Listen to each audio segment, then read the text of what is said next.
Hi, we're at the Startup TV studio in the Business Startup event, and we've just run into Stu Jolley, who we interviewed for the last edition.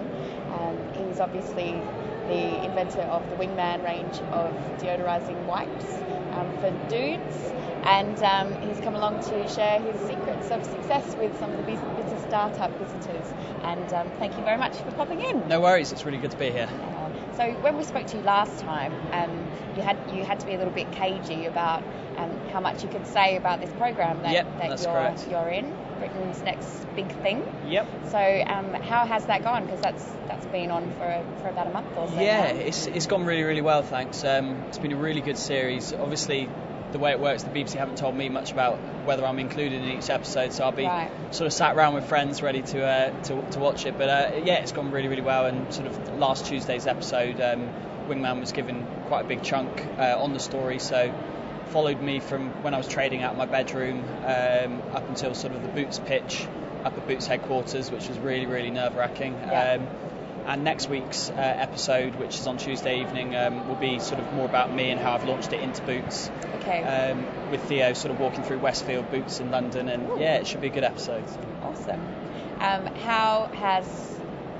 Have you noticed that you're getting a lot more attention in terms of the media and things following your appearance on the show? Yeah, I think with any sort of TV exposure, it opens doors. So sort of the emails haven't stopped since the programme's been on. Some good emails, some bad, but it's all good fun and sort of it's keeping me busy. And I think with TV exposure, what it does is just shows your business out to sort of a huge demographic, and hopefully sort of I presented myself okay on the TV programme, so people go out and buy some Wingmans. Yeah, I think you did Fingers a fairly crossed. good job. Fingers crossed. So for people who don't know what Wingman is, give us a quick rundown. Sure. Wingman is a male freshening wipe which guys use on their face and body.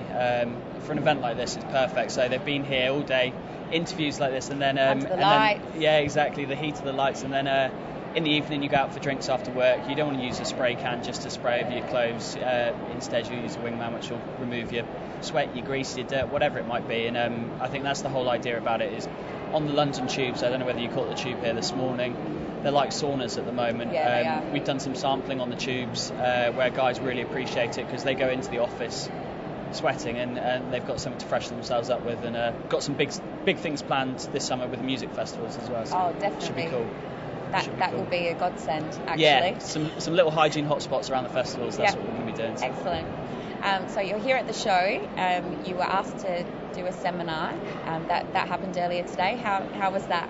Yeah, the seminar went really, really well. There was a crowd and I didn't notice anyone walking away, so I think that's a good sign. It's always a good sign. That's always a good sign. But it went as well as it could have, and sort of hopefully. I didn't want to sort of patronise anyone who's been in business for years, because I've only been doing Wingman for a year and a half, but hopefully it gave some insight into the retail industry. Yeah.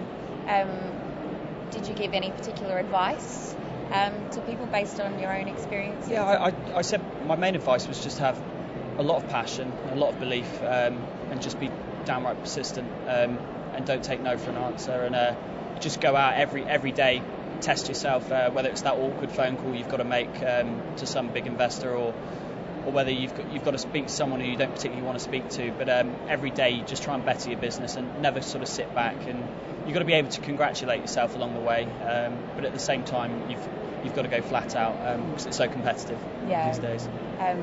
That brings me on to my next question. How are you coping? It's obviously taking up a lot of your time. Yeah. TV star. Well, not quite, but it is high pressured, and sort of you go to meetings throughout the day and events, and then in the evening you've got the backlog of emails which you've got to work through. So you are basically doing sort of an 8 in the morning till 12:30, 1 in the morning every day, and which I've been doing for the last sort of 5 weeks. So it will catch up on me, but sort of I've got the weekends just to kind of just chill for a bit. So you've got to have a bit of downtime. Oh, that's good. Lastly, because we caught up with you earlier, last edition. Yep. Can we possibly borrow you for maybe down the track to see what you're doing next? Most definitely. We've got some big things planned at the moment in terms of male toiletries and what we're hoping to release. We're working with some really, really cool manufacturers at the moment, getting prototypes made up. and it'll be an exciting space to be in, and sort of going after sort of small startup company, going after the big corporate. So it's a big challenge, but it should be good fun. Well, we're enjoying watching you Cool. at the moment, and wish you all the best. Brilliant. Thanks for your time. Cheers. Cheers. We just said exactly the same thing. Oh, snap. Yeah. Guess who